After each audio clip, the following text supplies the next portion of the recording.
3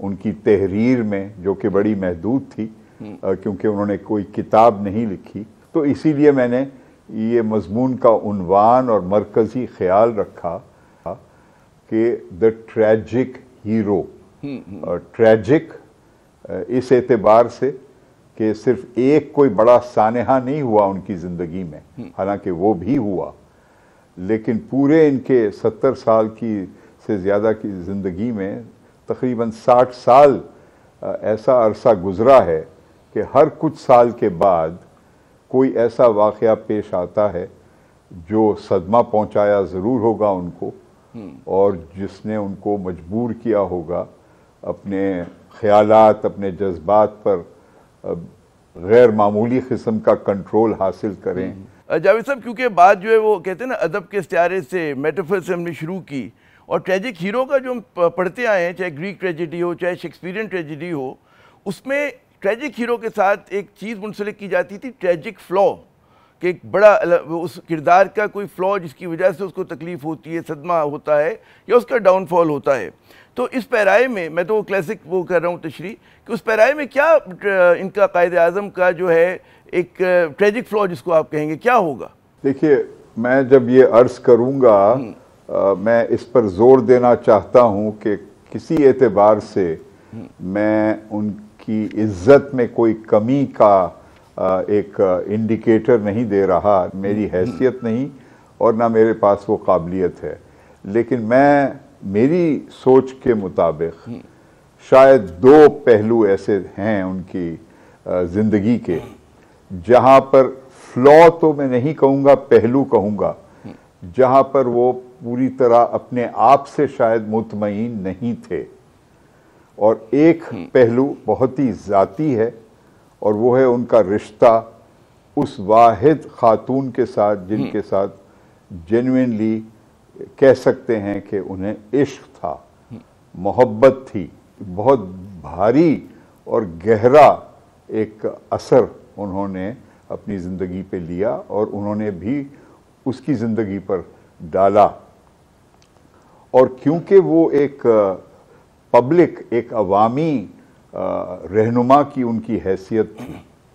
اور اس سے ماضی میں انہوں نے مجھے لگتا ہے ارادہ کر لیا تھا کہ وہ عام پبلک میں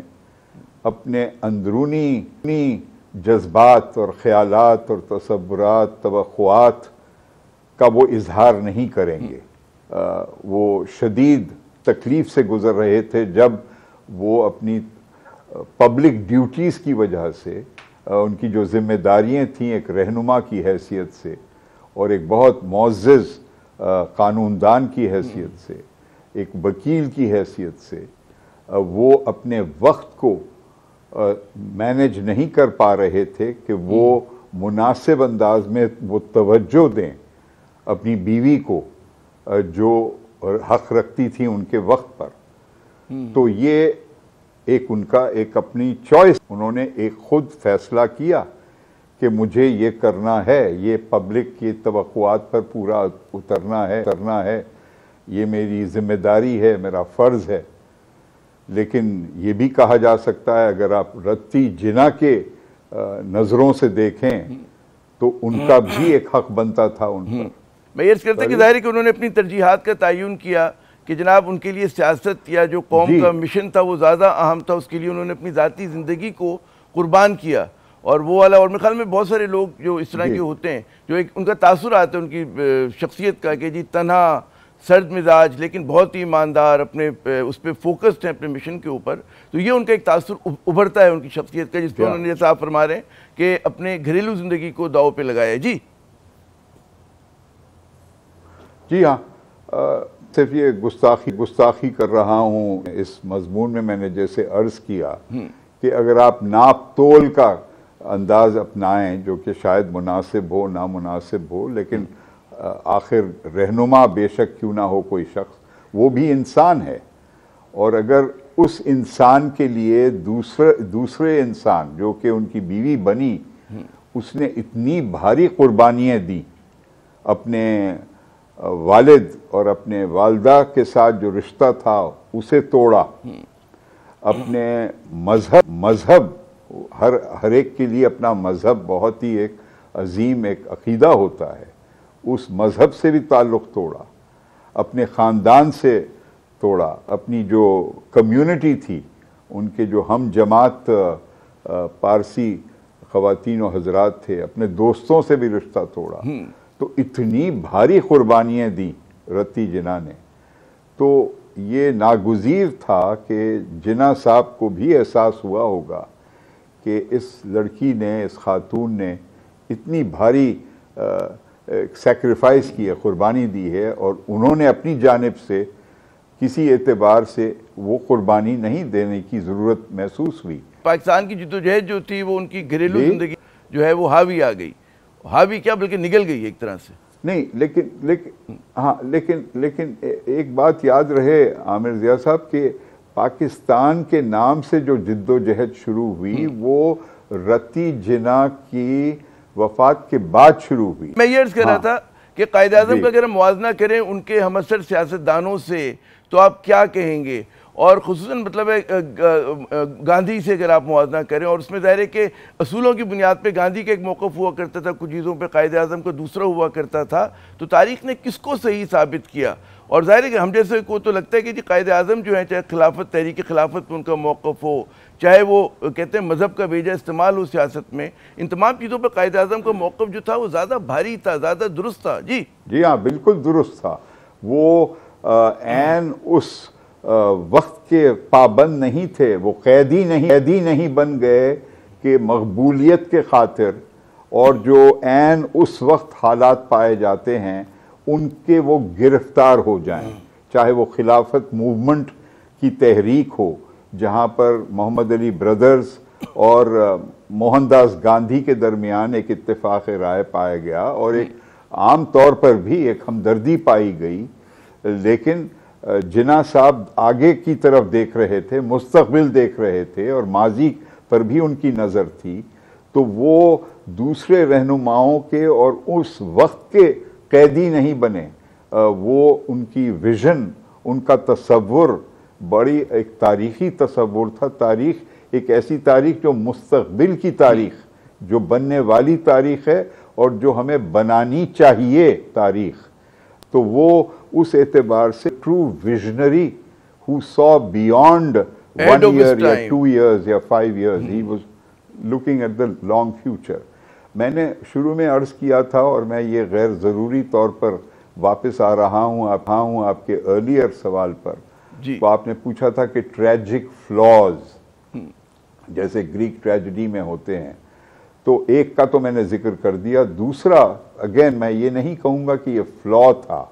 لیکن ایک تضاد مجھے محسوس ہوتا ہے کہ ان کے اندرونی طور پر وہ ہمیشہ اس کشمکش سے وہ ٹیکل کر رہے تھے، اس کی کوشش کر رہے تھے کہ اس کو بھی وہ سنبھالیں۔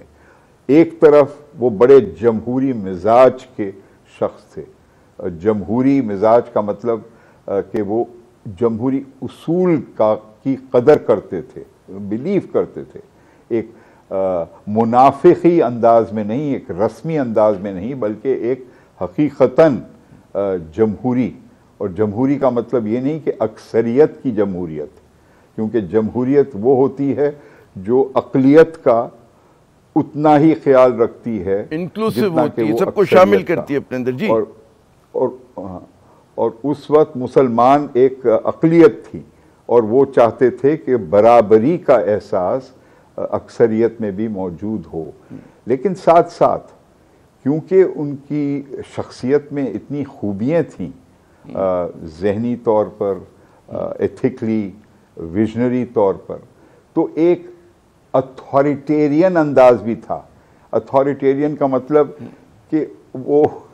اپنے ذاتی خیالات، اصولوں میں اتنے وہ پختہ تھے کہ وہ اپنے ساتھیوں سے ایک الگ اپنے آپ کو شاید محسوس کرتے تھے۔ خطا کلامی کروں، بڑا اہم نقطہ اٹھایا، لیکن ہم نے دیکھا کہ جتنے بھی مضبوط لیڈرز ہوتے ہیں ان میں یہ خوبی یا بطور آپ کے کمزوری ہے، کسی کا بھی نام لے لیں، اور قائد اعظم کے ساتھ تو یہ بھی تھا کہ ظاہر ہے کہ اس وقت جو مسلمانوں کی قیادت کے اندر جو ایک کہیں گے نا کہ زیادہ تر لوگ بہت کمزور تھے، مسلم لیگ جو تھی اس زمانے کی، اس میں مطلب اتنے قداور شخصیات نہیں تھے کہ جو قائد اعظم کو مطلب ہے بہت زیادہ مشورہ دے سکتے تھے. بعض لوگ یہ بھی کہتے ہیں کہ ان کی جو ساتھی تھے وہ اس کیلیبر کے نہیں تھے. اس موقف میں خطرہ یہ ہوتا ہے کہ قائد ملت لیاقت علی خان کی انگنت ان کی اپنی خوبیاں تھیں، ان کا کردار اور ان کا مخلص ہونا اور انتھک محنت کرنا. تو یہ خطرہ ہوتا ہے کہ اگر وہ موقف ہم اختیار کریں اور کہیں کہ جی دوسروں لیڈرز کا بالکل کوئی پہنچ نہیں تھی اس درجے تک، تو یہ میں ایک ججمنٹل انداز میں نہیں عرض کرنا چاہتا کہ وہی میں نے کہا کہ یہ قابل بحث بات ہے. ظاہر آپ بالکل درست کہہ رہے ہیں کہ اس پہ بحث ہو سکتی ہے، لیکن اگر آپ اجازت دیں جاوید جبار صاحب ایک چھوٹا سا مختصر وقفہ لے لیں. وقفے کے بعد جب آتے تو آپ سے کچھ قائد اعظم کے پاکستان کے بارے میں بات کرتے ہیں. ہمارے ساتھ رہیے گا ناظرین. ہمارے آج کے خصوصی مہمان ہیں محترم جاوید جبار صاحب. ان سے ہماری گفتگو ہو رہی ہے قائد اعظم پر، ان کے ویژن پر، ان کی سیاست پر اور کردار پہ، ان کی شخصیت کے مختلف پہلوؤں پہ بات ہو رہی ہے. جاوید صاحب، اس سے پہلے کہ میں پاکستان کے ویژن کے حوالے سے آؤں، ہم نے دیکھا کہ تقسیم کے بعد، پاکستان کی آزادی کے بعد بھی قائد اعظم کو کئی سیاسی محاذ پر بھی صدموں کا جو ہے سامنا کرنا پڑا. ایک تو ظاہر ہے کہ جتنا زیادہ خوریزی ہوئی تھی وہ کتنے ہی وہ مطلب نظر آتے ہوں کہ سرمزاج شخص ہیں، لیکن ظاہر ہے کہ ایک وہ بھی ایک المیہ تھا. پھر ہم نے دیکھا کہ وہ جو جس طرح سے باؤنڈری کمیشن کا اعلان ہوا، اس میں مسلم میجورٹی گرداسپور جہاں پہ ہیڈ ورکس تھے وہ آپ نے بھارت کو دے دیا گیا. پھر کشمیر کے اوپر بھارت کا غاصبانہ قبضہ ہوا. یہ بھی کم صدموں کی بات نہیں تھی ایک ایسے شخص کے لیے کہ جس کی صحت جو تھی تیزی سے گر رہی تھی، کمزور تھے. وہ کیا کہیں گے ان صدموں کے حوالے سے جو میں کہوں گا سیاسی صدمے تھے زندگی کے؟ جی یہ بہت بھاری اثر ہوا اس صدمے کا. میں سمجھتا ہوں کہ وہ اپنی ذاتی صحت کو جو چھپا رہے تھے، اس کی حقیقت کو وہ واضح نہیں ہونا چاہتے تھے کہ غیر یقینی کا کوئی ایک کیفیت موجود ہو یا پیدا ہو جائے. اگر لوگوں میں یہ تاثر پھیلے، اور بالخصوص کانگریس پارٹی میں اور برطانیہ کی حکومت کے نمائندے ماؤنٹ بیٹن میں اگر یہ تاثر پیدا ہو جاتا کہ یہ اس شخص کی صحت بہت ہی نازک مرحلے پر ہے اور وہ کسی وقت بھی خدا نخواستہ گزر سکتا ہے، تو وہ تو نہیں چاہتے کہ پاکستان کے ڈیمانڈ کو تسلیم کیا جائے. تو یہ ایک الگ سٹرگل تھی کہ کس طرح اپنے جسمانی جو بحران سے وہ گزر رہے تھے اس پر بھی قابو رکھیں، اور جو بالکل ایک انپریسیڈنٹڈ اس طرح کے ہنگامی حالات جہاں پر ماؤنٹ بیٹن کے غرور نے اور اس کی غیر اہلیت نے یقین دلا دیا تھا کہ جی سب کچھ ٹھیک ہوگا، آپ فکر مت کریں، ہمارا یہ جو تقسیم کا جو ارادہ ہے پارٹیشن کا پنجاب کے اور بنگال کا، یہ بڑی حد تک ہم اس پر قابو پا لیں گے. اور یہ بالکل غلط انداز تھا، اور جلد بازی میں، شرمناک جلد انداز میں اپنے ہی سپریم کمانڈر ماؤنٹ بیٹن کے جو ملٹری چیف تھے فیلڈ مارشل اوکن لیک، انتہائی شریف آدمی اور بہت پاکستان کے لیے تو خاص طور پر بڑا ہمدرد آدمی تھا، اس نے بہت پرزور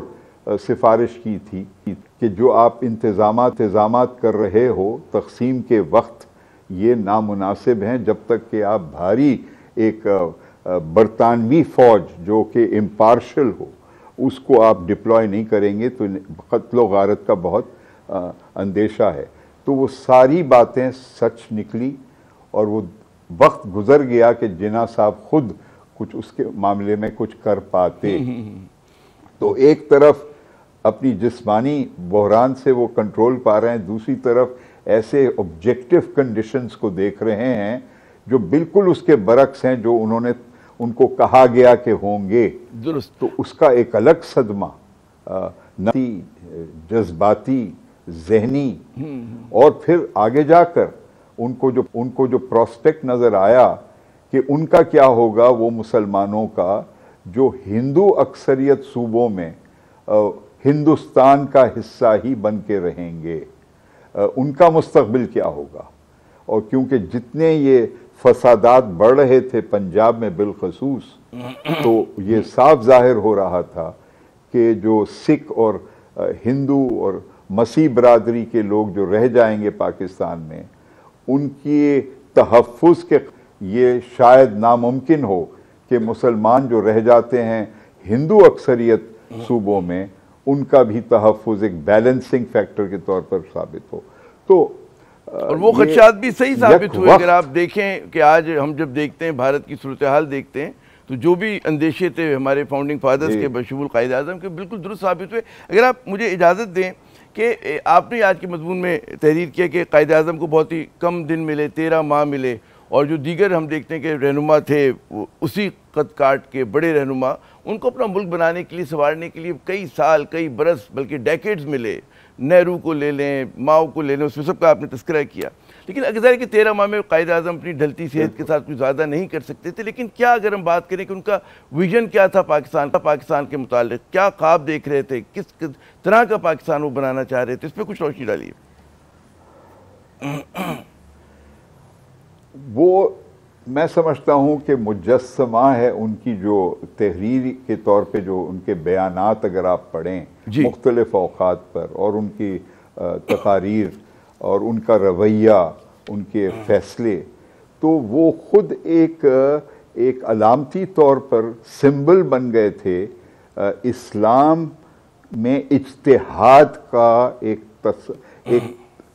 سٹرگل کا، کہ اجتہاد کیسے کنڈکٹ کریں. ایک طرف ہم کہہ رہے ہیں کہ یہ مسلمان اکثریت کے لیے یہ صوبوں کے ذریعے ہم بنائیں گے آزاد ملک پاکستان، اور دوسری طرف مذہبیت کا ایک اور زور، جہاں دکھاوے والا اسلام، جہاں اسلام کو نعرے بازی کے طور پر استعمال کر کر لوگوں کے جذبات کو اکسانا اور ایک غیر توازنی انداز میں بجائے جدت کی طرف، بجائے علم کی طرف لے جانے کے ایک فرسودہ سوچ کے قیدی بنا دینا مسلمانوں کو، جس طرح خلافت موومنٹ کی گئی تھی. جی تو اس میں کس طرح توازن حاصل کر کر ایک جدید نئے دور میں کیا تبدیلیاں اس وقت بھی آ رہی تھی. ہم آج سن 2024 میں سمجھتے ہیں کہ ہم ایک انقلابی دور میں موجود ہیں، لیکن اس وقت بھی science, industry, technology, radio, T V ابھر رہا تھا، سینما آ چکا تھا، دیگر نئے انوینشنز آ چکے تھے، موٹر کار، سٹیم انجن سے لوکوموٹیوز، الیکٹریکل پاور، آرمامنٹس. اتنی جدت تھی اس بین الاقوامی دور میں کہ ان کو بھی یہ محسوس ہو رہا تھا کہ اگر ہم بنانے جا رہے ہیں ایک مسلمان اکثریت کے لیے ایک نئی ریاست، تو اس میں جدت کی کتنی ضرورت ہوگی، اجتہاد کی کتنی ضرورت ہوگی، جہاں آپ نئے علم کو اپلائی کریں، بجائے یہ کہنے کہ نہیں جی 800 سال پہلے فلانے عالم نے یہ کہا اس کے بارے میں، لہٰذا کوئی تبدیلی کی ضرورت ہی نہیں. یہ ایک سوچ پائی جاتی تھی اور آج بھی پائی جاتی ہے کہ کیونکہ کسی نے 600 سال پہلے یہ بات کی، لہٰذا آج 600 سال گزرنے کے بعد بھی یہ چیز جو آپ نشاندہی کہہ رہے ہو، تو میرے خیال میں جو ان کی 11 اگست کی تقریر تھی اس میں بھی بڑا واضح انداز میں انہوں نے کہہ دیا تھا کہ پاکستان کوئی تھیوروکریٹک ریاست نہیں ہوگا، اور اس پہ ظاہر ہے کہ بحث ہوتی رہتی، لیکن قائد اعظم کو تو یہی ویژن تھا. جی یہی ویژن تھا. اور اس میں پھر جمہوریت کس نوعیت کی ہوگی، کیا یہ ایکوالٹی کی لیول پہ ہوگی، کیا تضاد یہ بھی تھا. تاریخ میں ہم نے کسی وقت سیپریٹ الیکٹوریٹس کی حمایت کی تھی، پھر تبدیلی آئی تھی، قائد اعظم کی سوچ میں بھی تبدیلی آئی اور آبجیکٹو کنڈیشنز میں تبدیلی آئی. تو it was a process of evolution, ارتقاء. اور اس کشمکش میں میں نہیں سمجھتا کہ ہمارے مسلم لیگ کے جو رہنما تھے انہوں نے مناسب طور پر کنٹریبیوٹ کیا، نہ اس وقت جب تک وہ زندہ تھے بلکہ اس کے بعد بھی. کیونکہ اس اعتبار سے اگر آپ دیکھیں تو آبجیکٹیوز ریزولوشن کے نام پر جو جنوری 1949 میں قرارداد پیش کی گئی کانسٹیٹیوئنٹ اسمبلی میں، اگر قائد اعظم زندہ رہتے اس وقت تک، مجھے نہیں یقین کہ وہ اس کی حمایت کرتے. کیونکہ آپ اس بات سے ہی اندازہ لگا لیں کہ آبجیکٹیوز ریزولوشن جب پیش ہوا تو ہر غیر مسلمان رکن ہماری اس وقت کی کنسٹیٹیوئنٹ اسمبلی کے، انہوں نے اس کی مخالفت کی. مخالفت کیوں کی؟ باوجود اس کے کہ وہ پاکستانی شہری بن چکے تھے، اس وقت ان کو یہ اندیشہ تھا کہ اس قرارداد کی وجہ سے پوری ایک سوچ بدل دی جائے گی، ایک تنگ نظر مذہبیت کی طرف بجائے ایک روشن خیال صحیح طور پر مسلمان، جس میں بھاری اکثریت بے شک ہو، لیکن ایک جدید ریاست بنانے کے لیے۔ اور وہی ہوا سانحہ کہ اس کے بعد ہم نے ہر قدم پر مذہبیت کے جو لوگ جنہوں نے مخالفت کی تھی پاکستان کی سختی سے، قائد اعظم کو کافر اعظم کہا تھا، وہی لوگ جیسے آزادی مل گئی اور ان کو یہ کھلا ایک فیلڈ مل گیا، اب وہ بن گئے محافظ اسلام کے بھی اور ریاست پاکستان کے بھی، یرغمال بنا دیا۔ اچھا، اور گزشتہ 7 دہائی سے مسلسل وہ آگے بڑھتے جا رہے ہیں، اور ریاست اور جو جدید سوچ رکھنی چاہیے لوگوں کو، وہ غیر ضروری طور پر پیچھے ہٹتے جا رہے ہیں اس خوف سے، جبکہ پاکستانی قوم بار بار جب الیکشن آتا ہے، 11 جنرل الیکشن ہو چکے ہیں اس ملک میں، ہر الیکشن میں پاکستانی قوم نے ثابت کیا اپنا ووٹ ڈال کر کہ کسی بھی مذہبی سیاسی جماعت کو اکثریت کا ووٹ نہیں ملے گا۔ یہ کیونکہ وہ ہماری عوام قائد اعظم محمد علی جناح کے تصور کے ساتھ اپنے آپ کو ہم آہنگ سمجھتی ہے۔ اچھا، مجھے اگر اجازت ہے ایک وقفہ لے لیں جاوید جبار صاحب، اور جب واپس آئیں گے تو جو پاکستان کا ویژن ہے جناح صاحب کا، اس پہ مزید بات کرتے ہیں، لیکن وقفے کے بعد۔ جناب، بات ہو رہی ہے قائد اعظم اور ان کے پاکستان کے ویژن کے حوالے سے۔ ہمارے خصوصی مہمان ہیں محترم جاوید جبار صاحب۔ جاوید صاحب، یہ تو آپ نے وقفے سے پہلے بات کی کچھ اس بارے میں کہ جی تھیوریٹک ریاست کا تصور نہیں تھا قائد اعظم کا، وہ ایک بڑے انکلوسیو ریاست چاہتے تھے۔ ایک اور چیز جو ہے کہ ہمارے حکمرانوں کا کیا طرز عمل ہونا چاہیے، یہ بھی اب ہم جب دیکھتے ہیں کہ آج ہم اپنے حکمرانوں کے للے تللے دیکھتے ہیں، چاہے وہ افسر شاہی ہو سول کی، اور چاہے وہ سیاستدان ہو اور دیگر ہمارے جو کہتے ہیں پاور ویلڈرز ہوں، اور جو قائد اعظم کا ویژن تھا، جو انہوں نے نصیحت کی تھی افسران کو، جو انہوں نے سیاستدانوں کو نصیحت کی تھی، کیا کنٹرڈکشن، کیا تضاد آ گیا ہے؟ جی، تضاد تو جب آتا ہے جب قول میں اور عمل میں ایک فرق ہو، جو آپ زبانی طور پر ایک رسمی طور پر پورا کرتے ہیں، اور پھر جب عمل کا وقت آتا ہے تو کچھ اور۔ لیکن میں اس میں عامر ضیاء صاحب اتنی بھاری ذمہ داری اور بوجھ قائد اعظم پر بھی میں نہیں ڈالنا چاہتا کہ جی یہ ان کا ویژن تھا اور ہم اس پر پورے نہیں اتر آئے۔ قائد اعظم کے پاس ایک مکمل ویژن ناممکن تھا، وہ انہوں نے کچھ اصول کی شناخت کی، کیونکہ کوئی بھی شخص پوری طور پر مستقبل کو نہیں دیکھ سکتا۔ کیسے ممکن ہے یہ؟ بیکاز وی ڈونٹ نو کہ کیا ہونے والا ہے، کون سی نئی ایجاد آئے گی۔ باقی کی ذمہ داری ہر وہ مرحلے پر، ہر وہ نسل پر ہے جو قائد اعظم کے بعد آئی اور ابھی بھی موجود ہے۔ تو مجھے یہ بتائیے، میں ان کی ذمہ داری بنتی ہے کہ وہ بھی، میں خطہ کلامی یوں کر رہا ہوں کہ جو اصولوں کی آپ نے بات کی، تو اصول تو ظاہر قائد اعظم کی آپ کو تحریر سے، ان کی گفتگو سے نظر آتے ہیں نا، کہ وہ کیا کہتے ہیں، افسران کو کیا کہتے ہیں، سیاستدانوں کو کیا کہتے ہیں، حکومت کو کیا کہتے ہیں، وہ جمہوریت کے بارے میں کیا رائے رکھتے ہیں۔ تو اصول تو دے دیے تھے، اور اس پہ بہت حد تک تو آپ کے خیال میں بات کے آنے والوں نے عمل کیا اس پہ، مطلب حتیٰ کہ اس بات پہ بھی کہ جی پارٹی میں الیکشن ہونا چاہیے۔ ہم دیکھتے ہیں انڈین نیشنل کانگریس میں مسلسل الیکشن ہوتے رہے جب سے وہ قائم ہوئی، اسی طرح آل انڈیا مسلم لیگ میں ہوتے رہے۔ قائد اعظم نے کبھی اپنے آپ کو تاحیات جو ہے پریزیڈنٹ نہیں بنایا، اور تو یہ سب چیزیں جو ہیں مطلب ہے ان کے عمل سے، ان کے قول سے انحراف تو ہے۔ جی عامر بالکل آپ صحیح کہہ رہے ہیں کہ یہ تضاد پایا جاتا ہے ہماری سیاسی جماعتوں ہی کے ساتھ۔ آپ شروع کریں تو ایک دلچسپ بات یہ ہے کہ ایک ایسی پارٹی جس کو کبھی اقتدار اور کبھی اکثریت نہیں ملی، اور جس سے میرا نظریاتی طور پر بہت اختلاف رہا ہے، لیکن ایک بہت عزت کے ساتھ احترام بھی کرتا ہوں، جماعت اسلامی، میری نظر میں تو وہ ایک آئیڈیل ہے جو دوسری جماعتوں کو بھی اپنانا چاہیے۔ لیکن اندرونی الیکشن میں تضاد یہ ہوتا ہے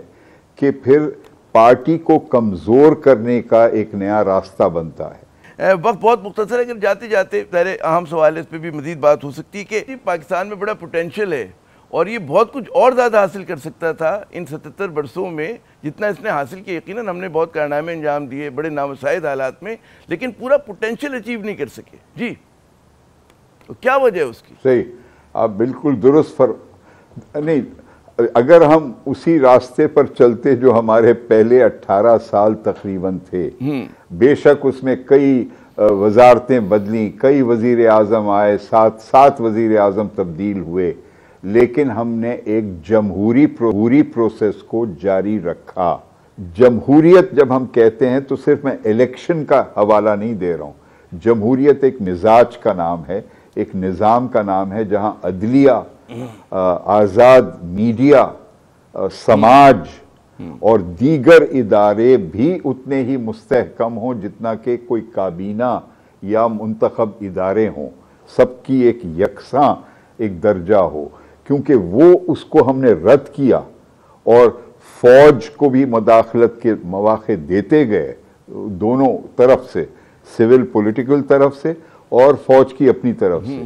تو ہم نے اس لیے وہ مومنٹم اور وہ اصول اور قدریں جو قائد اعظم کی تھی وہ ہم بھول گئے۔ اور یاد رکھیں قائد اعظم نے خود کتنا زور دیا تھا فوج کے افسران پر کہ آپ سیاست میں حصہ نہیں لیں گے۔ تو یہ ہم سیاست دانوں نے، اور اس میں میں اپنے آپ کو بھی شامل کرنا پڑے گا کہ میں بھی سیاست کے نوبل پروسیس کا حصہ رہا ہوں جناب، تو جب تک یہ درست نہیں ہوگا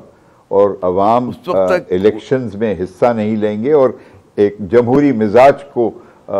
فروغ پھیلائیں گے اس وقت تک قائد اعظم کا ویژن دور رہے گا۔ بہت بہت شکریہ جاوید جبار صاحب، آپ نے اپنا قیمتی وقت۔ ناظرین، گفتگو سنی جبار صاحب کی بات کی کہ واقعی جمہوریت صرف الیکشن کرانے کا نام نہیں، اس کے ساتھ اور بھی بہت ساری شرائط ہوتی ہیں، اور جب تک تمام ادارے جو ہیں اپنا کام نہ کر رہے ہوں آئین و قانون کے مطابق، اس وقت تک جو ہے نا کہ قائد اعظم کے ہم خواب کی تکمیل کی بات کرتے ہیں تو جو خواب ہے وہ ادھورا ہی رہے گا۔ عامر زیہ کو اگلے پروگرام تک کے لیے اجازت دیجیے گا۔ خدا حافظ۔